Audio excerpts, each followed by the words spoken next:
Great. Well, first of all, hi everyone. Welcome to this panel where we're going to talk a bit about Anchor. And Anchor is sort of, something that is a really novel approach to building staking derivatives with dollar liquidity.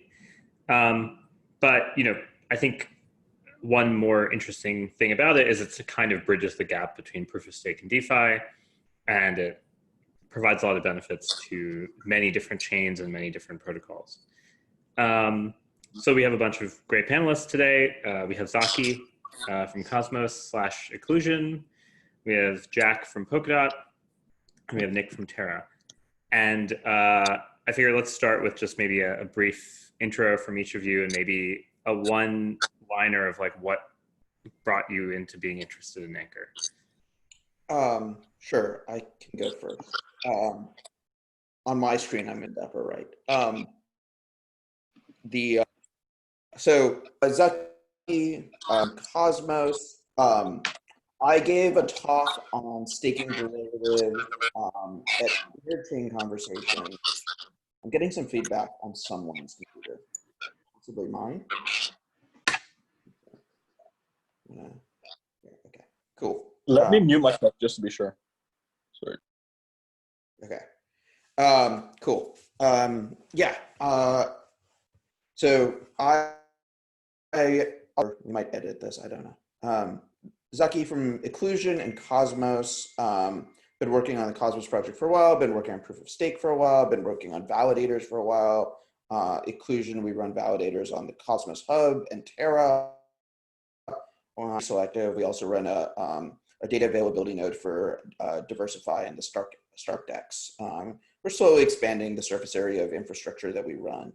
So, have been experiencing the business validators for a long time, have been figuring out like how to deploy proof of stake networks. Back in the summer of 2019, I really started to see the connections between DeFi and staking, and sort of the inevitability of sort of financialization of some of these risks. And right now I'm working on a Stargate upgrade to Cosmos, which will bring sort of inter-blockchain communication and sort of an economy on top of Cosmos to life. And so a lot of times people ask, like, where is Stargate going? Like, what is Stargate do? And I think in many ways it's a Stargate is to like an economy and a financial primitives on top of Cosmos. So I'm excited to be part of Anchor.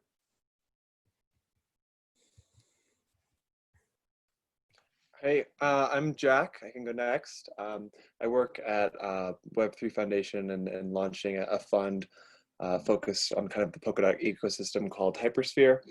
And yeah, I've been working on Polkadot stuff for a couple of years. We just recently launched Polkadot last month. And the next steps for us are to launch kind of the sharded architecture so that blockchains can hook up to Polkadot for shared security. And what brings me here today is kind of interest in some of the blockchains that can do that. Terra is kind of going cross-blockchain and built with the Cosmos SDK, but would eventually kind of be bridged to Polkadot using a bridge course one is putting together. And then we have a couple kind of native shards, one called Akala that is super interesting that also has kind of a staking derivative architecture where you can stake your dots through kind of this specific shard, this specific parachain, and then you receive the L dot token. So we're happy to see an additional, what in this version is called B assets, which I'm sure we're going to go into. Additional versions of these staking derivatives come to life.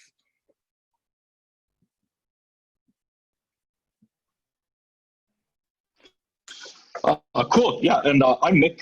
I've been leading research at Terra for the past 2.5 years. And a bit of a background about what we've been up to and why we're investing in Anchor and the Interchain Asset Association. So for the first year or so at Terra, our focus was very much on medium of exchange. So we built the chain on Tendermint using the Cosmos SDK, and Terra's being used for e-commerce payments in Korea across dozens of merchants, and we currently have about 1.5 million users. So we've sort of proven the use case to adoption via payments. And recently we've become quite interested in DeFi, and in particular how to make Terra a holding-worthy currency. So something that can give you interest and make it sort of more interoperable with the rest of DeFi. And that's where the motivation for Anchor comes from. Now, pairing this with staking derivatives, the idea has been that basically the ability to leverage block rewards from a variety of different blockchains creates an interesting primitive that could basically subsidize interest for a stablecoin as opposed to purely relying on a market money market, as for example what you see in Compound. And so very excited to be here with you guys and discuss how we can create interoperable DeFi and eventually make Anchor successful, not just on the Terra blockchain, but on multiple chains like Polkadot, Cosmos, and so on. Great. And yeah, I guess, I think all three of you kind of hinted a little bit at what Anchor does, but I just wanted to give a kind of maybe more direct description. So Anchor is a staking derivative that allows users to borrow Terra USD, which is a stablecoin.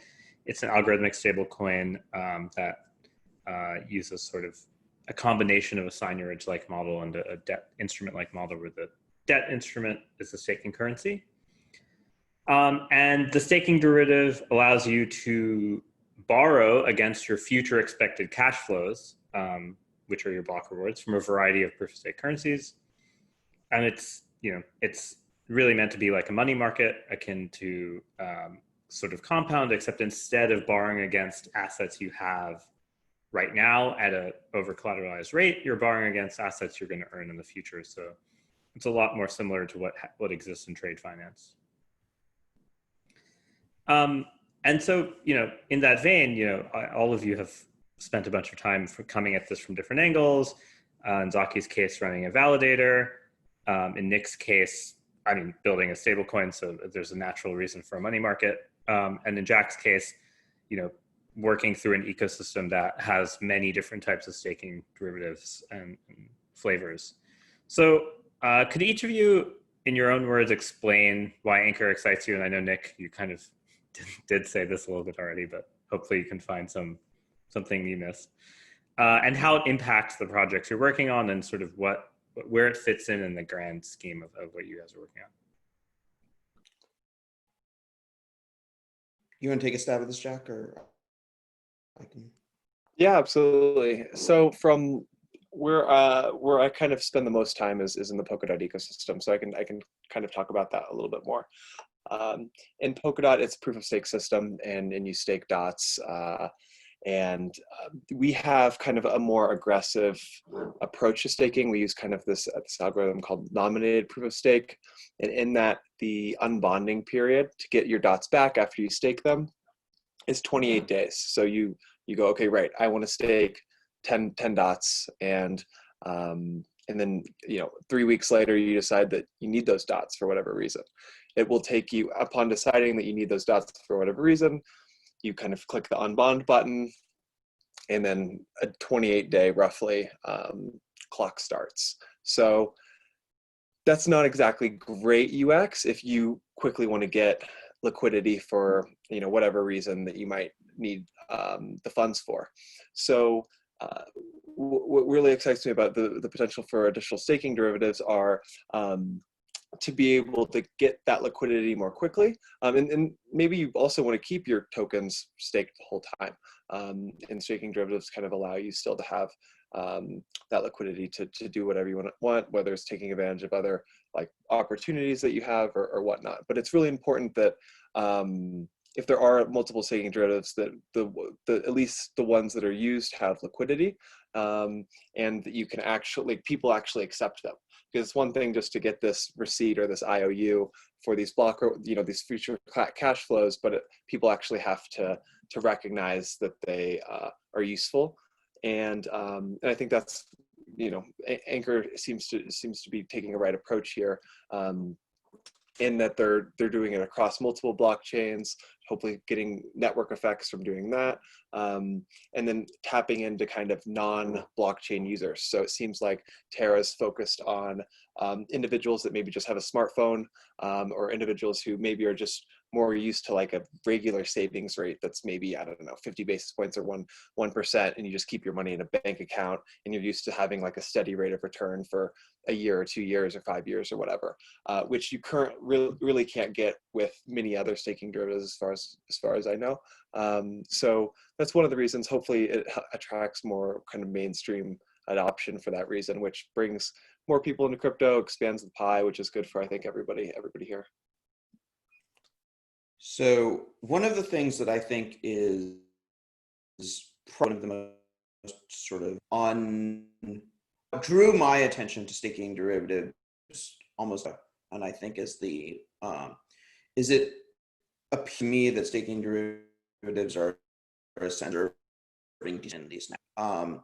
And the reason why that is the case is because atoms are sort of widely available on many, and many of those exchanges will allow you to earn staking rewards just from holding atoms on those exchanges for the period that you hold them until you trade them.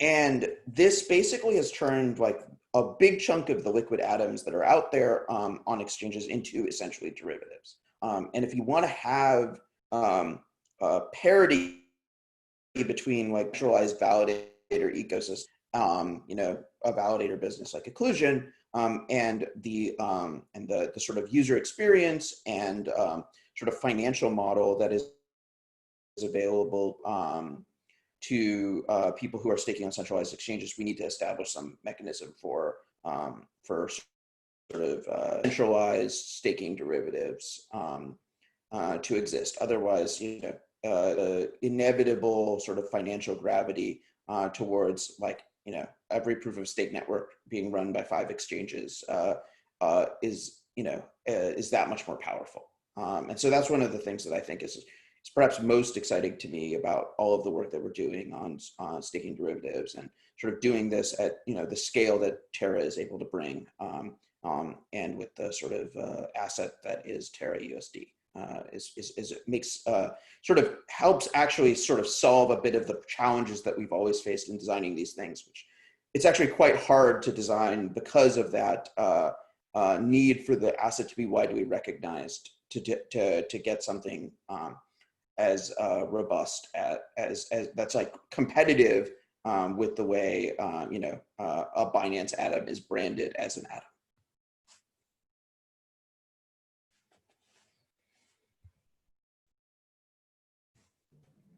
Nick, if you want to add anything.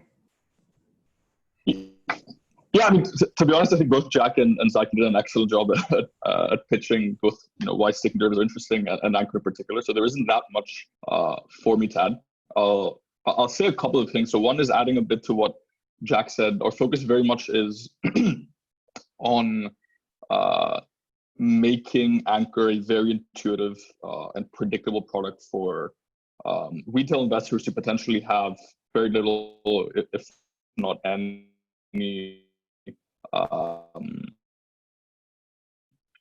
experience, understanding with. And so that's why a lot of the focus is on delivering a stable interest rate. And as Jack hinted, one of the concerns that we've had with protocols like Compound is that they've established very powerful primitives. But if you look at the rate that someone gets, say, on Circle or on DAI and so on, it tends to be quite cyclical because it leverages demand. And so in bull markets, you have interest rates that are increasing and vice versa for bear markets. And so, for a retail investor who's used to, say, a savings account, that's not very intuitive. And so the idea is to basically have a buffer of block rewards which you can use to subsidize that rate that depositors can expect. And so even if the rate that lenders are, or sorry, the rate that borrowers are paying might move with leverage, those broker words help you stabilize that rate, and I think that makes it a much more intuitive product. A separate thought, adding to what Zaki said, is I and the Terra team definitely share his concerns around basically most or a large fraction of liquidity of PoS assets and Bitcoin, in fact, being concentrated on a small number of exchanges. And I think one particular risk which has recently started being discussed, and I think as a community we need to think deeply about and address, is the fact that as a tiny number of exchanges concentrate liquidity, something that may happen as a sort of unintended consequence of this is having a form of hidden inflation, right? Where, taking Bitcoin as the simplest example, if exchanges allow the trading or withdrawals of more Bitcoin than has been deposited, it's possible that no one will notice, and it's possible that actually, you know, in most cases, they're not going to have a bank run. But this, you know, defeats the very principles on which those currencies are built, and, you know, it can break fundamental assumptions. And so I think for Bitcoin, as for proof of stake, and therefore, to Zaki's point, making this a more decentralized process where on-chain you can guarantee that for every B Luna or every B Atom, there is a commensurate amount of the underlying token that's locked up. I think that gives confidence to ecosystem participants, and fundamentally it guards the principles which I think could be in a sort of hidden way broken when focusing on centralized exchanges. Yeah, for sure. When you were saying that, I was just thinking about how much people trust the funding rate calculations that they're liquidated on derivatives exchanges. You can't really audit them, to be honest. And I'd say 50% of lawsuits against exchanges tend to be on things related to what you're talking about. So I think it might already be here to some extent, where people only know this when it's too late. So, you know, maybe taking a step back, you know, Zaki, you run a validator. Nick and Jack, you guys talk to presumably a bunch of validators. Maybe at a high level, you know, we understand kind of the supply side of the market, which is people who want savings accounts. So they have some funds, they want to earn some interest on it, and they want to do it in a predictable way. But what about the other side of the market, the demand side of the market, the validators who want liquidity? You know, I think it's kind of somewhat intuitive to say, like, okay, from Jack's perspective, 28 days, you know, you're a business, you have to pay Google Cloud or AWS and stuff like that, so you need cash. But, you know, because you've spoken with a lot of validators, could you like share some details about like what are some of the challenges, liquidity challenges you've seen and heard of directly, and sort of at what times do they find themselves really needing USD liquidity? And the real reason for asking this is, you know, this market needs both sides to function for it to be super successful. And you know, I think a lot of people kind of understand the supply side more or less, like everyone wants to earn yield risklessly, with quotation marks, but the demand side is actually, it's not as obvious unless you are a validator. So maybe if you guys want to talk a little bit about that. Yeah, I can talk a little bit about how the economics of running a validator appear to work at this stage of the game. You know, right now, you know, like virtually every validator is cross-chain to some extent. So they like sort of manage protocol risk to a certain extent by participating in multiple protocols and multiple and typically right now, increasingly validators have multiple lines of business across multiple ecosystems. So, you know, Jack was mentioning the Cosmos SDK to substrate bridge that Course One is running. They're also a validator, but they also are doing this kind of they do kind of engineering work. They have a great product for doing accounting of proof of stake returns called Anthem that I would highly recommend. It's would not have been able to do 2019 taxes without Anthem, or it would have required writing a whole bunch of code. So you have these validators, we have these validators become these like diversified businesses. But I think one of the other things that like validators are doing is they are validator, you are fundamental on the protocols and the assets that you validate on. And what a validator has to do most of the year just to, make payroll is constantly manage that long exposure. And right now, our only tool really for long exposure is selling our staking rewards periodically. And so there's like quite a bit of work that goes in, planning when those sales will be, managing a cash. These assets are very volatile, just understanding what to do that. And you sort of see the impacts of that sort of across the economics of a protocol. And I do think that like sort of adding new tools for validators to sort of manage that long exposure is probably healthy and doesn't necessarily result in like sort of a pathological collapse in security. Yeah, I think one of the things you mentioned there is really interesting is like planning when to sell the assets, right? Like just because I don't know how much like the Venn diagram overlap is between people who are really good at understanding when to sell and people who are really good at running validators is. It's probably not that high, especially right now in the game, I'd say. Like if you're validating on all these networks and you're just getting all these tokens, it's like a lot of risk, and you have to be a risk manager and understand you have to be a trader, essentially. You have to be trading these assets. And I don't think many of the validator businesses today are doing that. With the advent of staking derivatives, like the one I mentioned, LDOT, Akala's staking derivative or Anchor, I think that's going to accelerate probably the move to more finance-focused validator groups.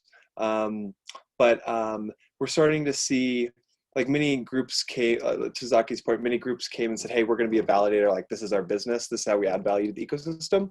But you're already seeing them having to tangentially go into different other businesses like Cryptium, Course One you mentioned. I think it's going to continue to be the case where they're either going to be more dev focused because I think most of the validators today have gotten from like a dev angle, or they're going to be more like trader focused, and because that's how you're going to be able to make a risk adjusted returns on a ongoing basis if you know how to manage that portfolio of assets that you're getting every day. So it's really interesting to see like that happen, especially whenever I feel like the validator, at least the service is kind of almost a race to the bottom in many respects, that they have to make money somewhere else. Think about the last few. Yeah, not much to add on my end. I think it's, if you compare, the one thought here is if you compare proof of stake to proof of work, I think one of the innate or inherent disadvantages of proof of stake protocols on the validator side is, as Jack mentioned, the fact that liquidity from the protocol standpoint is quite far out. And so if you compare to proof of work, miners have continuous income stream in terms of mining new coins. And so I think staking derivatives could be, from a sort of ecosystem standpoint, a way to equate some of that difference and to help validators have more of that continuous income stream compared to, say, proof of work miners. Cool. And this might be more of a quick question.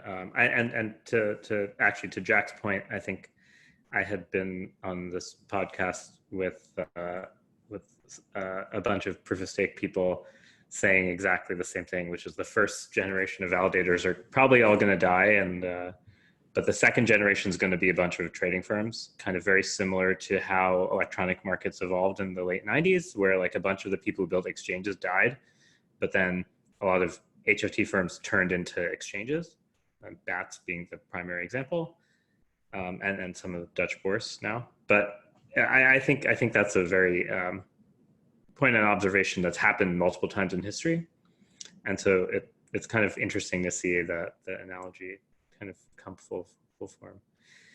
But maybe just a quick hitting question is, given the cross-chain nature and kind of the many liquidity pools that theoretically you can tap, how big do each of you think this pool could get in dollar terms? And do you think it's possible for Anchor to be $1 billion money market?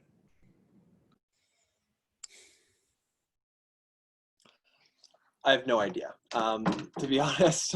Potentially, I mean, I think that would be great into this. Like, I think what we've seen with some of these money markets is the way they're governed, what they're backed by. I think the evolution of that's going to be really interesting. If it's certain percent Terra, certain percent Dot, a certain percent Atom, and how that fluctuates based on the success of those networks and who's making those decisions is probably going to be pretty interesting to see happen. But in crypto, I wouldn't probably is the answer. I was trying to do a few sort of backup calculations as to kind of like the size of sort of the Atom lending market, right? My guess is the Atom money market could probably be imputed to be $1 million in size right now. And so you might be able to hypothesize that. So the question is really, can we 10x that? And I guess the dynamics around this, I think, are going to be relatively interesting to see. I think that we're, as we sort of enter the post-Stargate IBC world, the degrees of freedom by which delegators and validators are able to construct and compose economics and cash flow models. Right now, during the bootstrapping phase of Cosmos, the cash flows are all just speculation on future value of atoms and inflation of atoms, because really the network doesn't do very much yet. We're still in the early days. But post IBC, lots of new cash flow possibilities take off, and lots of opportunities for validators to sort of start differentiating themselves also take off by what kind of services that they provide, that their stake atoms run against, and what sort of cash flows get delivered to their delegators. So all in all, I would say, is 10x plausible? I would like to think 10x is plausible. I'm just sort of thinking about all of the sort of staked atoms on exchanges and sort of lending markets and derivatives markets that exist around atoms today. And sort of just, it seems plausible that 10xing that is possible. Yeah, so in my mind, for Anchor to succeed and become a billion or multi-billion dollar money market, obviously you need to look at both sides of the market, right? And I think so far we've been thinking a lot about the demand, well, depending on what you call demand or supply, demand side being the demand for interest. And so basically attracting as much retail interest as possible and bringing basically mainstream investors who have little or no familiarity with cryptocurrency,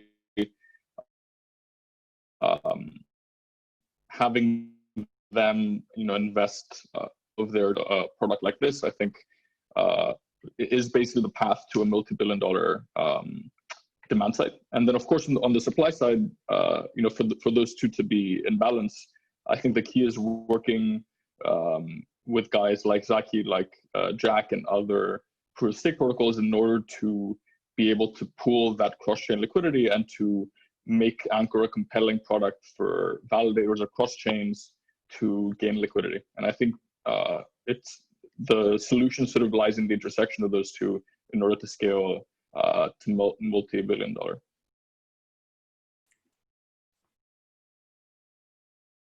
Cool. Switching gears slightly. So Terra was one of the first launched algorithmic stablecoins that had more or less its own chain. I mean, I guess there were some examples that didn't survive, but the first sort of surviving one.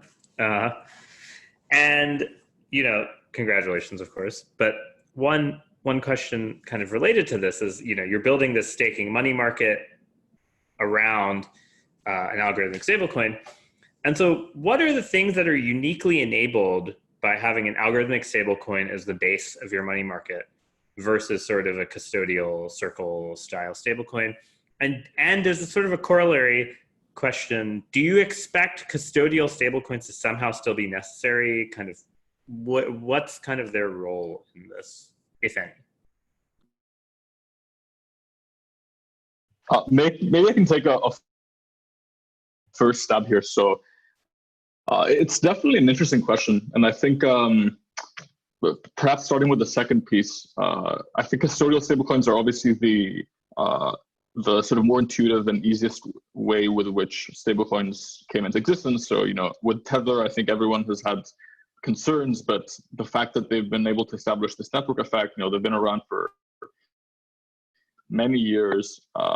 They're available on every single exchange. I think it's this network effect which has given them power, as opposed to necessarily the belief that their accounting practices are wise, or even that the future of the ecosystem should lie with centralized stablecoins. So I think sort of the bets are off as to the extent to which they will keep dominating, or we will be able to have stablecoins like Terra have higher market share on the trading side. Because, you know, for context, our focus has been entirely on, for the time being, on means of payment and scaling sort of adoption for payments. And so whether or not Terra or Cell or some other stablecoin is going to dominate or at least steal decent market share from centralized stablecoins in the exchange and trading sphere, I think remains to be seen. And potentially a lot will come down to how we can scale those stablecoins in DeFi. So that's one side. On the earlier question, I think it's, at least from my standpoint, it's less so necessarily about the algorithmic nature of Terra, which enables it to be a good fit for a money market. But I'd say it's more so the question of liquidity. And what I mean by that is more so cross-chain liquidity. So if you think about most centralized stablecoins, most of those have most liquidity on Ethereum, right?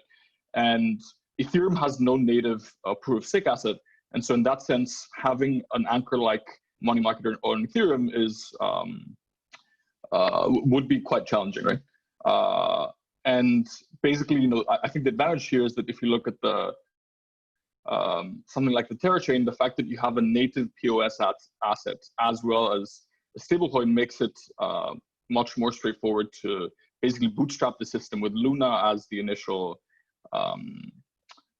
Luna as the initial type of collateral with this algorithmic stablecoin, and then scaling it sort of further. Of course, the key to scaling this will be integrating Atom, integrating Polkadot, and so on. But yeah, I'd say that at the moment, if you look at most centralized stablecoins being on Ethereum, there isn't this sort of existing native PoS assets to bootstrap the system.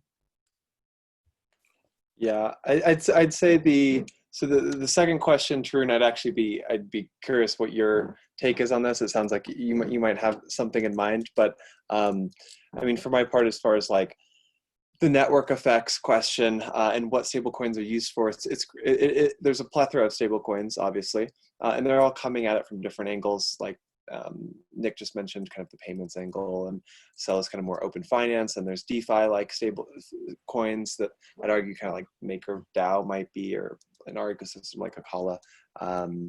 And then you have kind of the more trader-like stable coins like USDT, I think is largely used for that. But it comes down to trust and liquidity. And I think people still trust more like, hey, there's some amount of money in a bank account somewhere backing this, if it is one-to-one with the US dollar. And then the liquidity aspect, like how reactive and how much does it incentivize liquidity provisioning, or how reactive is it to demand and in the market. So with the biggest stable coin by like, I don't know, I feel like it's an order of magnitude, but maybe less, USDT, it's just liquidity. They just have tons of liquidity and you can get in and out of positions with no slippage, and you more or less trust that some amount of money is in a bank account there, in BPI or wherever else. So it works. So I guess the way I think about this is so I think the overall dominant effects are like liquidity, number of venues that you have access to for a stable coin, all of these things. But I do think this question of capital efficiency also represents like a pretty big and important piece in the sort of stable coin market. It does seem like if we can make a stable coin that is sort of backed by the robust future cash flows of some proof of stake asset that is running sort of as intended, it will be much more capital efficient than locking up like large amounts of capital in like just like a savings account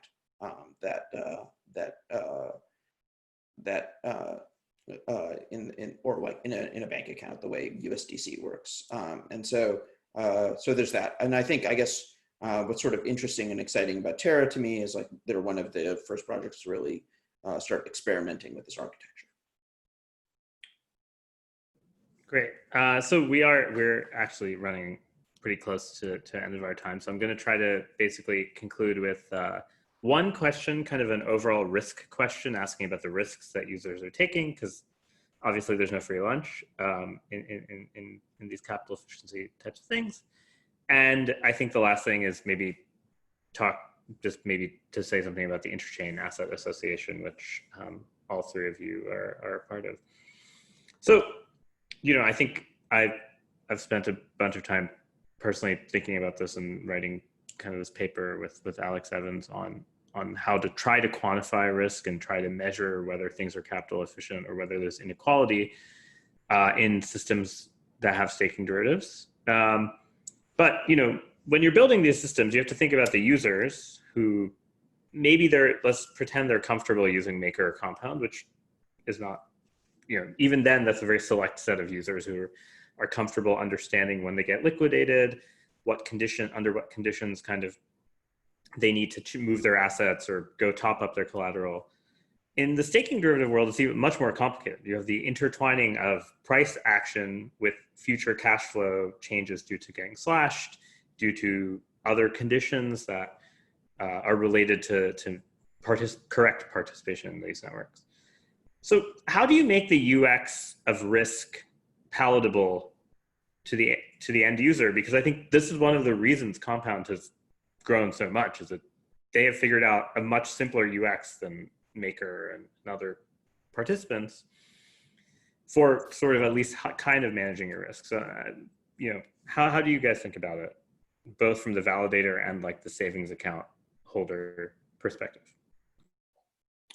So one of the things that I think is potentially good about all of this is, in general, I think validators are like sort of under differentiated from the point of view of staking right now. And some protocols are trying to optimize for like making validators sort of this nameless, brandless, undifferentiated like network functionality. But that's never been really my vision for what validators should be. I feel like validators should be like a fairly I do think that, I would like to see more differentiation, and I would, I think I read generally like to see like sort of, stuff like this create like a rating agency for validators that I think actually would probably be would be net healthy for the economy, and also potentially helpful in sort of allowing validators to more effectively compete against the exchanges. So that's one aspect of it. I think that, yes, I think your observation about, having good UX around risk being very important to the success of any of these instruments is important. And so there's like, in general, these like information resources that potentially need to happen. But also I think it will be, it will help inform, like, as we work with the Interchain Asset Association on, you know, the design of Anchor and the evolution of Anchor to keep that in mind. Yeah, I agree. I mean, and some of the things we talked about earlier, like liquidity is the UX thing, like how much slippage there is when you can get in and out of positions. But yeah, Compound's done a great job of that, and I think it's critical for like any system that's serious about staking derivatives to get that right, to make it easy to create the B asset and kind of the anchor land. Like what hoops do you have to go through to get that, and then exactly, Tarun, like what's the trust guarantees, or how do the users feel about the potential for loss under a slashing event or a different circumstance like that. And so yeah, really curious to see how that pans out. Yeah, I think this is an excellent question, and fully agree with what Zaki and Jack just said. So I think on the one hand, when it comes to education and information, I think the Interchain Asset Association can serve a key role in making sure there's enough education, the risks are discussed, and sort of everyone understands that there is significant upside in this technology, but it is definitely very young. And so we're still figuring out exactly how it will become robust. The second piece is that I think until we get to the point where both the systems have been proven to be quite robust, faith in their functionality, developing is quite key, and something that we've been thinking about in a few dimensions. So yeah, without getting into too much detail, I think insurance, both from a slashing standpoint as well as on the liquidation side, is quite key. And so there's always a trade-off, right, between risk and capital efficiency. And I think that potentially in the beginning, it makes sense to sacrifice some capital efficiency in order to have those systems well insured, and then over time sort of give up.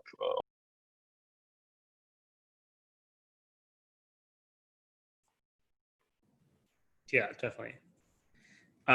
Cool. So, you know, all three of you mentioned the Interchain Asset Association, and so I know we're out of time, but maybe could each of you maybe give a tweet what you would say about your protocol's participation and sort of what you're excited about with it. And it's cool to see kind of different chains working together towards the same goal.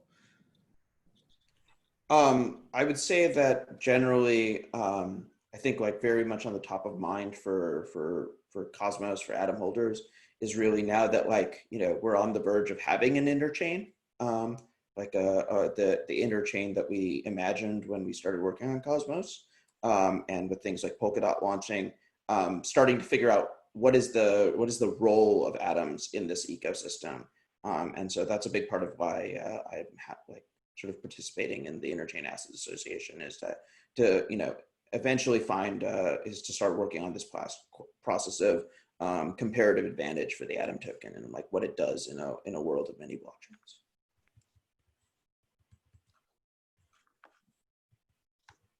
Yeah, agreed. I mean, Polkadot is the basic thesis is the world's going to have multiple chains. It's going to be a polychain future. There's going to be chains for different things, from banking to music to finance, to all these things. So we're excited to work with Terra. Definitely excited to work more with Cosmos, using the technology that some of the developer teams straddling different cross-chain ecosystems are building, like the bridges and so forth. And yeah, I'd say the major thing is I don't think we've seen the power of cross-chain because, right, like Cosmos and Polkadot really haven't built it yet. And as those ecosystems get built out, I think we're going to see the power of cross-chain stable coins that can leverage, right, the biggest capital base in the world for crypto, which is Bitcoin, having trustless bridges to Bitcoin, having trustless bridges to Ethereum. In between these cross-chain ecosystems, I think the future looks much more like a web than these siloed individual kind of centers. So I think Terra seems to be on the cutting edge of these developments, and I think it's also a testament to people's change in mindset when they approach building software and crypto. It seems to be much less tribalistic than it was even 6 months, 12 months ago. It's just people making pragmatic decisions about the best software for their solutions. And I think this anchor is an example of that. So we're excited to be a part of it. Yeah, I'll keep it concise. In my mind, I think it comes down to having well thought out research as well as governance around how those new technologies will evolve. And yeah, as I think has been a trend in AI, the question around what future do we want here, and how do we plan it in a way that doesn't surprise us with the emergent properties we haven't thought about in advance. I think very much so with DeFi and proof of stake and stake derivatives, the motivation is very similar. And so honored to work with guys like Zaki and Jack. And I think as we expand this association, our ability to think through the challenges as well as increase collaboration to make sure that this ecosystem ends up where we want it to be, as opposed to some version that has much more risk than we wanted to. I think that's the key idea. Awesome. Well, thanks everyone for tuning in, and hopefully you can ask any of these guys questions on Twitter, presumably. Or if you want to say how best to contact you. Twitter's great. Great. Yeah, at Manian on Twitter. Works. Cool. Yeah, maybe we'll do a Q&A after. Yeah. Well, awesome. Thanks. Take care, guys. Have a good evening. Bye.